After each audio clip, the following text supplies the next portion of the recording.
Naman tayo nung nagsimula tayo ng isang career, hindi natin masasabing financially free tayo, right? Kaya nga tayo naghahanap ng ibang source of income. But as you progress and you become committed to your purpose, that's the time hindi ka lang kumikita, you're able to transform your whole life and be able to buy your future. Ako, nagsimula po ako sa Sun Life 35 years ago. Apat na po yung anak ko noon, yung pumasok ako, medyo maaga po ako lumandi eh. Kaya, but after 35 years po, I have a doctor in the family.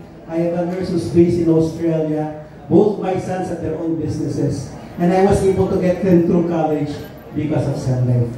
So palagay po, kapag you just commit to the profession, hindi lang po pera ibibigay sa inyo, but a lot of things that magagamit mo for that also to have fun, no? So hindi lang yung to address the basic needs of life, but even more.